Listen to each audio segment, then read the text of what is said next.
Welcome into Fox 54's Turn Up the Volume, where volume stands for Voices of Ladies, united, motivated, and empowered. Today, I'm talking with a woman who has certainly made a household name for herself.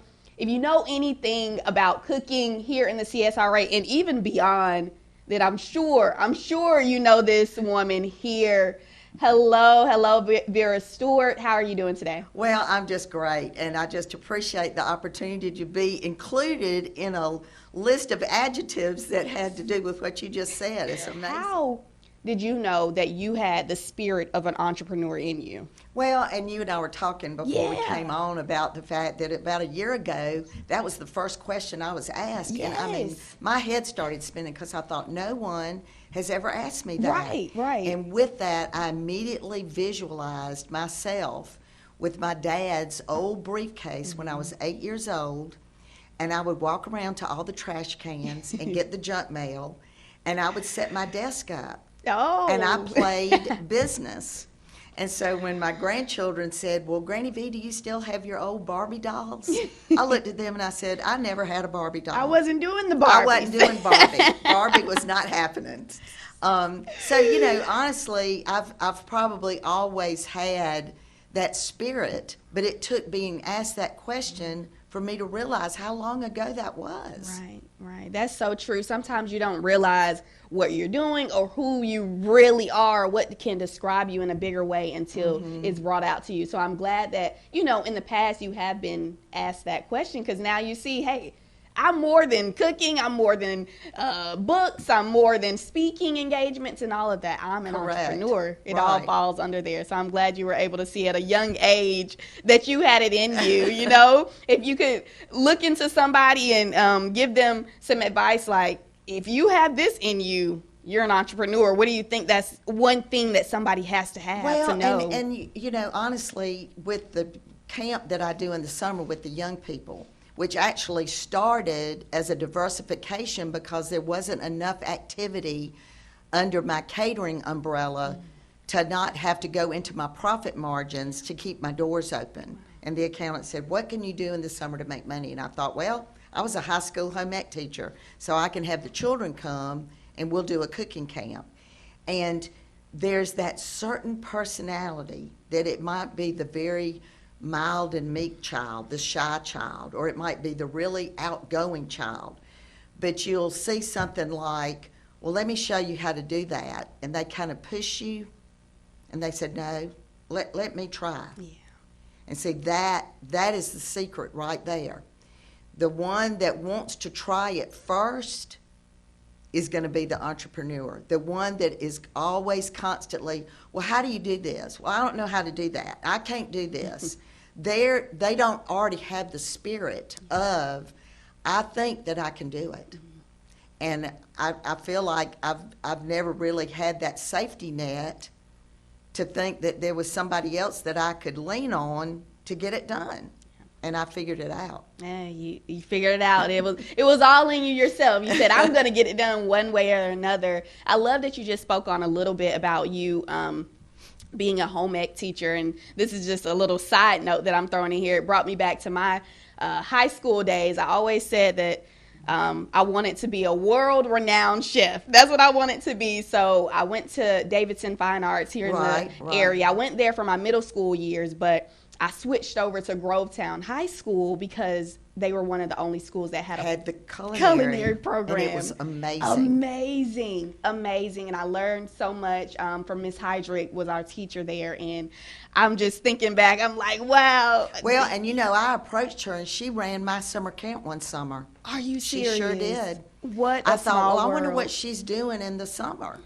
And so, you know, that's another aspect of it. Why not ask somebody?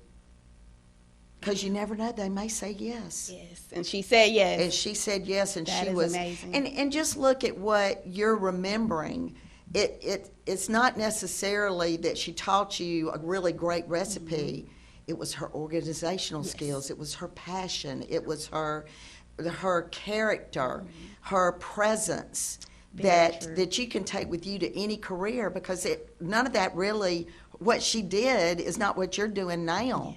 Yeah. But I still love were, cooking, but you know. still love cooking, but you were mentored by somebody that checked all the boxes. Yes, and I definitely, like I said, I mean, I said her name and all, you know, still remember her. So she definitely made an impact, I think, on all of me and my classmates' lives, because even some of them went on to be Helms College, and I'm sure she was the first sort of hands-on experience that they had with the cooking. So that was exciting, and like you said, her organization and her skill and all of that, just to have high schoolers in there where they're, you know, some people just took this class to take it, and others took it because they saw it as a career passion, and just to bring all those groups together and still have everybody along and working and really gearing them up for the next step. She has quite a reputation. Yes. We know you, Vera Stewart, but you have a very popular brand, a household brand, Very Vera.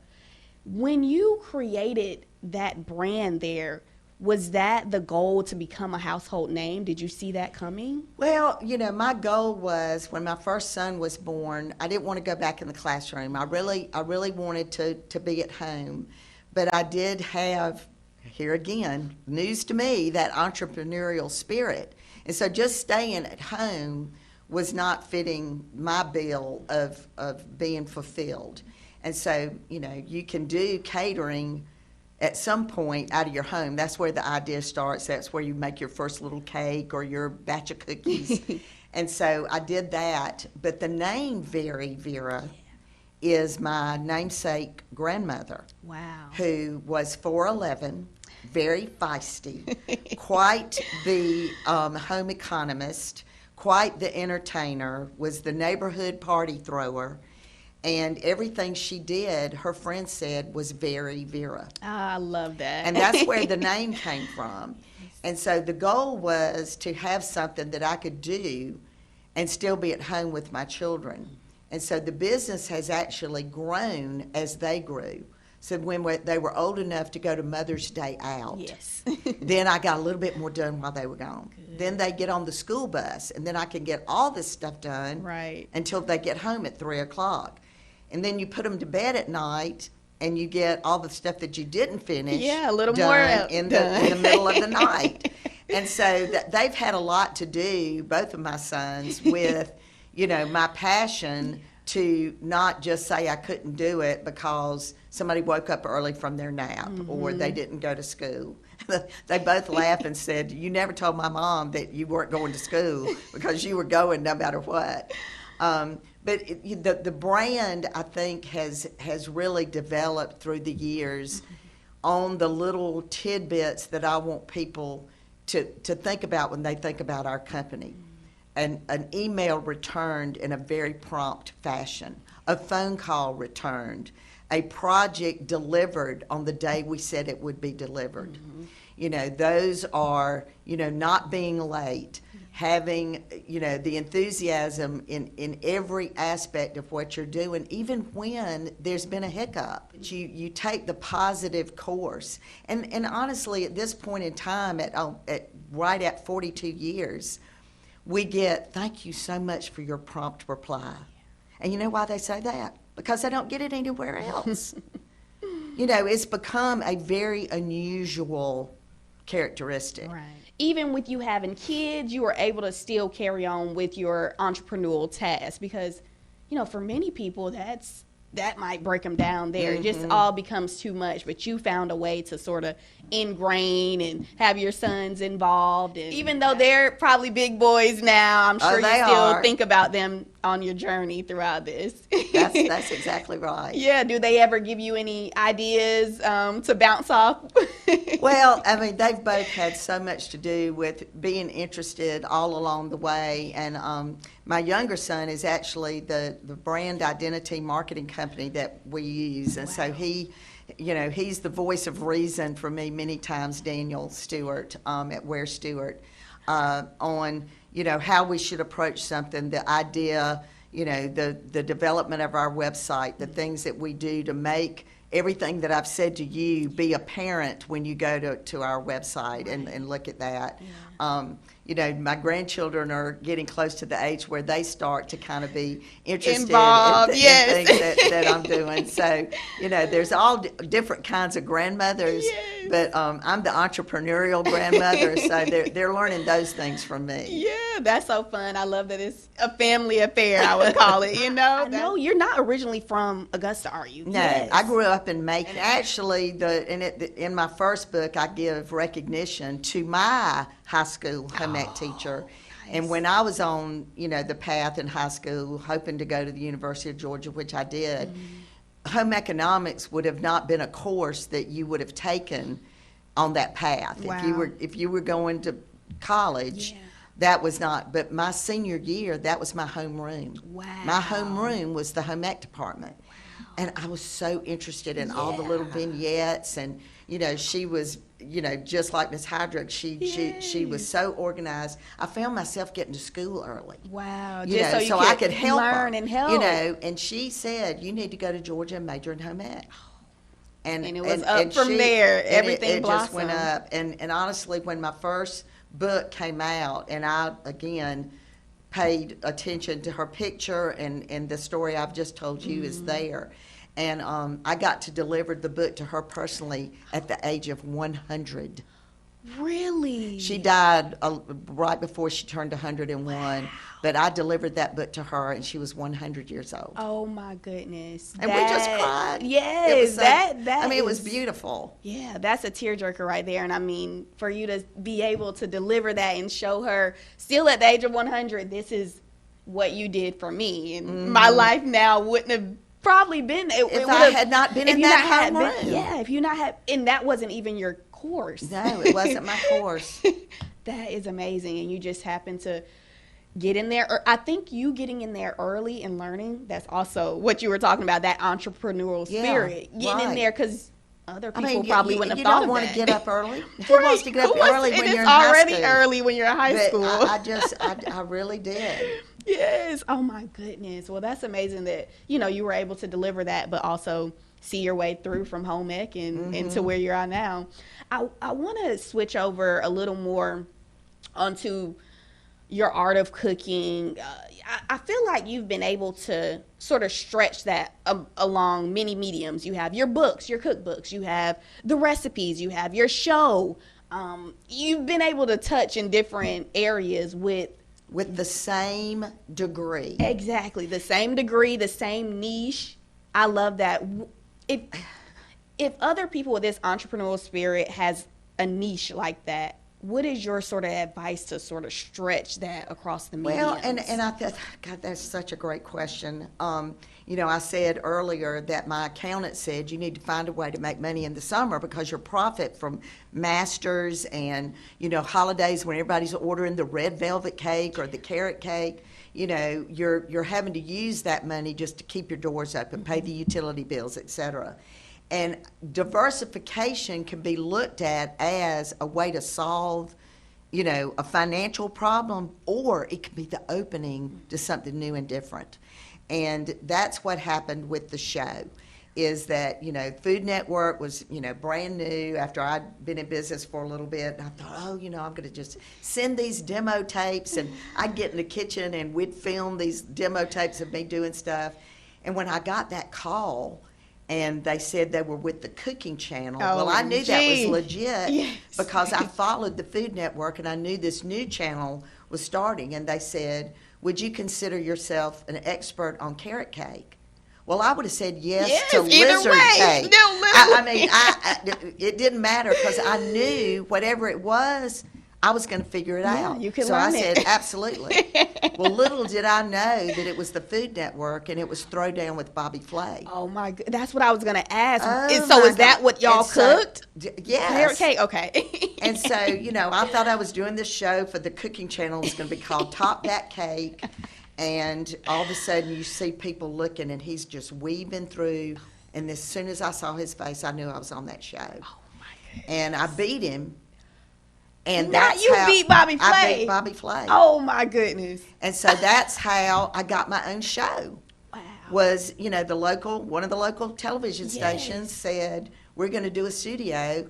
And they said, we'll do 6 shows and we'll just show them in reruns. Wow. Well, as soon as he said it, I knew I was going to do more than any 6 shows.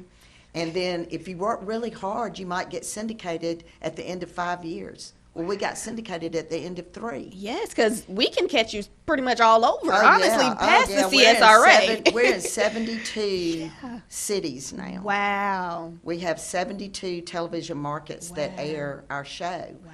Now And that's a very Vera thing right there, and all that's over the you world. know, and that's a very Vera thing. And the cookbooks was actually, being approached more and more about, what is your exit strategy? What are you going to do, next? And with neither one of my children taking over my company, it became very clear that, something had to be distributed in a different way. Right. And so I thought, everything that I mail ordered, and I was sold in Costco, Bloomingdale's, Neiman Marcus, Saks.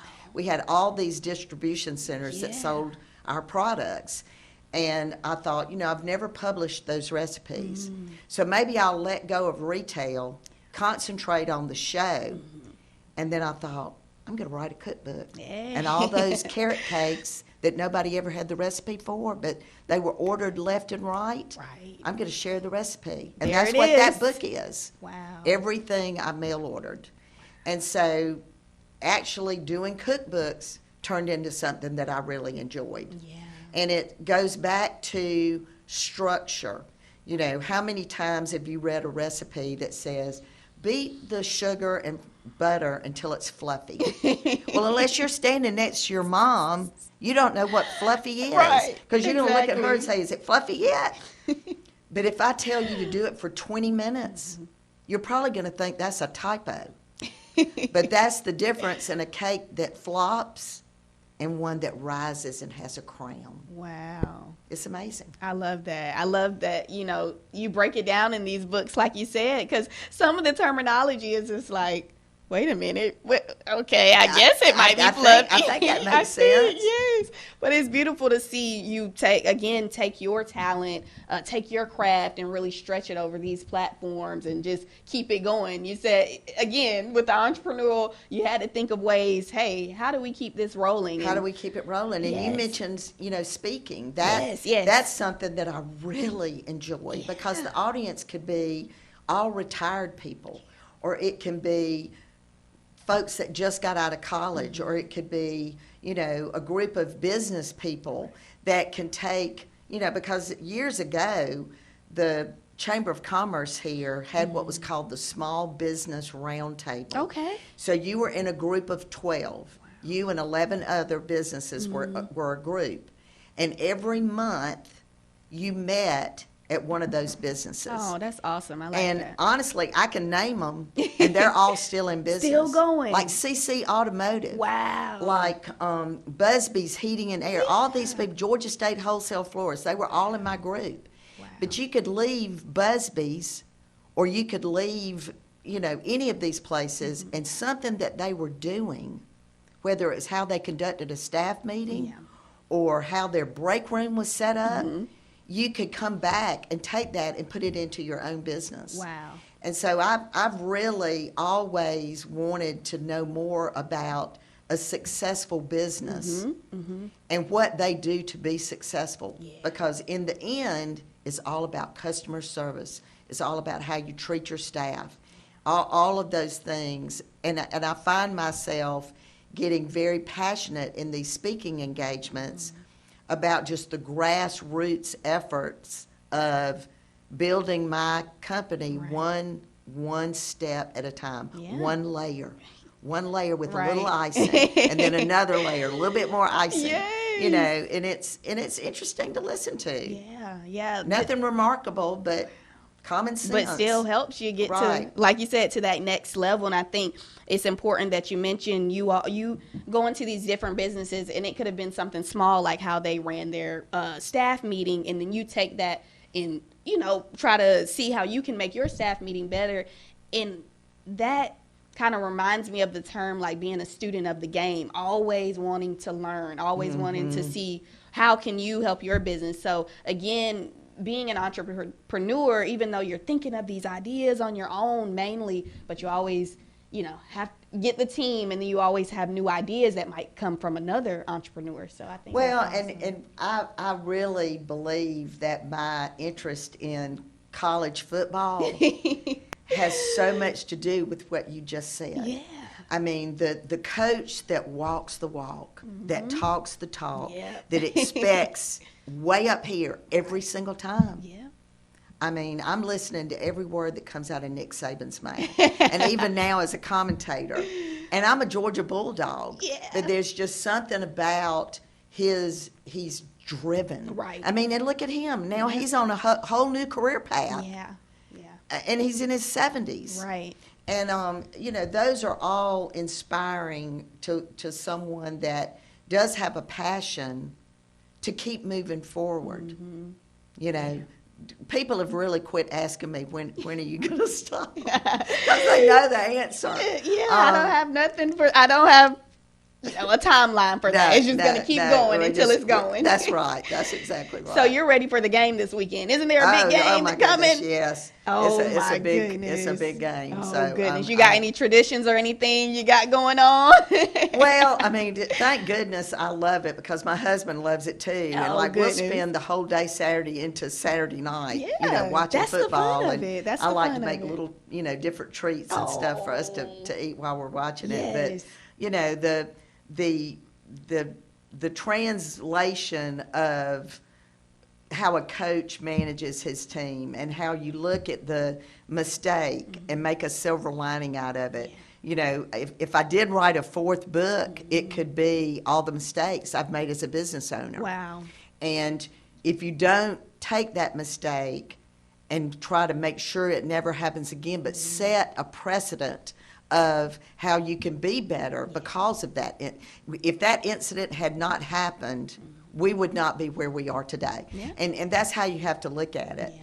And I truly believe that, you know, there was a motto we had one year. I'm a big goal setter, and it was, it will get done. Okay. So that was the motto for the year. That was the motto. It will get done. I mean, the oven blew up. We're going to still bake a cake. I don't know how we're going to do it, but we're going to get it done. It will get done. And it will get done. I love that. I'll have to put that in my motto bag, you know, to have with me as well. We talked a little bit about you watching the game this weekend, but aside from that, what else do you enjoy outside of cooking? Well, my husband and I love the low country, love the coast, and he's taught me everything there is to know about catching fish. Okay, that's what I was going to ask. Are y'all out there fishing? He's a big golfer too, and I'm, you know, if I wasn't really good at it, I probably wouldn't like it, and you got to play to be good. So that's never been in my repertoire of things that I want to accomplish. But we fish together and enjoy that, and just love being in the low country. Oh, I love that. I love that. I want to take a step back to sort of looking at cooking again. What is a dish that screams very Vera? Like, oh, this is a very Vera dish. Well, and it goes back to what I've already shared, is that cream that butter and sugar for 20 minutes. You know, so many people have said, I have tried and tried to make my grandmother's pound cake, or my Aunt Sue had a pound cake, and nobody had the recipe until I got your book and you went through those steps with timelines associated, like add the eggs one at a time, make sure they're at room temperature, let them beat for 7 minutes, all these things. And I just felt like if I wasn't standing next to the person, they would not be able to create this batter that looks like velvet at the end. Mm-hmm. And so I think in terms of overall, that was the first product. The first products that shipped were pound cakes. Wow. And that's still probably, and there are all kinds of flavors. Yeah, I mean, there is, for sure. Every pound cake in the book is wonderful. But knowing those steps and knowing that there's one pound cake that you put in a cold oven. Wow. A cold oven? A cold oven. I'm going to have to research that. The cream cheese pound cake, you put that in a cold oven. That sounds really good. And so it, you know, and again, the crown on the top of a pound cake is part of that process of chemistry. I said recently, you know, I majored in home economics at Georgia thinking that I would get to cook all this great food and eat it, and it would be easy. And then the next thing you know, I've got to take like 3 chemistry classes, and I was struggling. And now I know why I had to take chemistry, because baking is chemistry. Right. Oh my You God. know, how you have to level everything and you have to pour things slow and room temperature ingredients. Right. And, you know, the difference between a regular egg and an extra large egg. Wow. And the recipe calls for 5 eggs and you put extra large. Then that's you just messed up. You just stumbled, yes. And so that I think that the way we've written these books is to that point, is that I did have good teachers that explained to me the process about the temperature of the oil when you're frying chicken. You can't just throw the chicken in the oil. Right. You know, just gonna and who fries chicken anymore? But, you know, those elements of cooking, you really, I really am very interested in that. Yeah. And when there is a step, like a lot of times we'll have a guest that'll come on the show and they've got recipes and there'll be like a question that we'll have. Yeah. And because they're so familiar with it, they didn't pick up on somebody's not going to understand what that step is. Right. So we've used outside testers for both of my books. That's awesome. You know, somebody that knew nothing about the recipe, you know, give us feedback. And we tested every single recipe in both books 3 times ourselves. Really? And I mean, that's a big undertaking. There's a lot of cost involved in that. Yeah. And so getting it right, you know, I want these books to stand the test of time. Mm-hmm. You know, that's how we live forever. Yeah. Is that. That is, I mean, I think that, you know, shows a lot that you tested these items, making sure even the person that hasn't opened a cabinet in years knows exactly what to do when they open that cookbook. And for you to say, you know, you want these books to stand the test of time, that goes back to one of the questions I wanted to ask was, when you look at your cookbooks and your recipes and just everything that you've been involved in, what do you want to stand the test of time? Is it the cookbook, or is there something else in the very I've always said I would love for the epitaph to read that she was a great teacher. Yeah, I see that for you. And I really, you know, whether it's the campers that come to camp or the staff member that, you know, gets up under my wing, and the next thing you know, we're driving the same vehicle. You know, we're not even talking, and she knows what to do next, and I know what to do next. And the teachers that I've had from the 3rd grade, the 5th grade, the 8th grade that I talk about in my motivational talks, there was something that I learned. You know, the 8th grade geometry teacher, which I can promise you I do not know one thing about geometry. But what I do know is look your best. Always look your best. Always. You know, don't go to the grocery store and start saying, "Oh, I thought I wouldn't run into anybody." No, because you're going to run into somebody. And you know, just put a hat on and a little lipstick and don't apologize. Yes. They may think you look great. Yes, exactly. And I think that's even more, with us being women, I think it's a level up, like always, you know. Always. Because you never know. You know, years ago, it might have been the 22nd of December. And I mean, I hadn't even started Christmas shopping. I mean, we were baking those cakes around the clock. I had flour all over me and probably red food coloring. And I went to T-Mobile to get one of my sons a new phone for Christmas. And I mean, it was like 8 o'clock and they closed at 9. And I was the village idiot. You know, this girl was so patient with me. And at the end, I got ready to pay, and I said, "You must really love your job." Wow. And she said, "I love my job, and I love T-Mobile." And I put my hand in my purse and handed her my business card. I said, "Well, if you ever change your mind, I hope you'll reach out to me." Well, she reached out to me the next day, gave T-Mobile a 1-month notice. Wow. And helped train the next person that came in behind her. And then she worked for me for 6 years. Wow. That's amazing. And that's why I'm saying you never know who's watching you. Wow. That is crazy. Any day can be, you know, the starting the next point day of the something. rest of your life. Yes. And to meet her, like you said, just going out real quick, not thinking nothing of it, and there she was for There you she for was. 6 years. Mm-hmm. I love that. Yeah, she was amazing. Wow, that is so awesome. And that's great too that, she had love for T-Mobile and still was able to take that love over to another place. These are the opportunities that come along if you utilize the gifts that you're given. Yeah. Yeah. I mean, even meeting you today.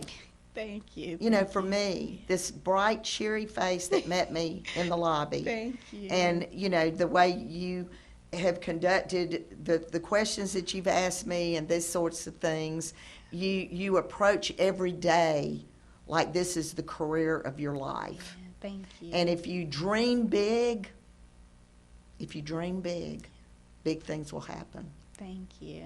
That's amazing. Thank you. I'm going to continue to dream big. I thank you so much, Vera Stewart. Vera, Well, however that's what they everybody call calls you Vera. Yes. When I think of you, when everybody I think in the CSRA thinks of you, they probably go straight to Vera. I'm like, wait, she has a last name? It's not just, but I'm going to let you go. And before I get you out of here, I do want to ask you, though, about your kitchen hot takes. Do you have any hot takes that you have in the kitchen? Well, my favorite utensil in the kitchen is an OXO spatula. OXO. I'm going to have to look that up. What does that look like? It's a rubber spatula. Yes. But it has a great handle, Mm-hmm. and it's firm, so you can cook in a hot pan with it. You can do the batter in your mixer with it. It never loses its shape. Oh, wow. And they do not sponsor me. I wish they would. But that is my favorite. I'm grabbing that for whatever I'm doing. Whether That's it's something stirring that has soup, to be in your kitchen. I have to have that in my kitchen. And then of course, I love the appliances that I cook with. Mm-hmm. The Sub-Zero and Wolf appliances are just amazing. And what I say to people is, you can invest in something that'll be with you for a lifetime.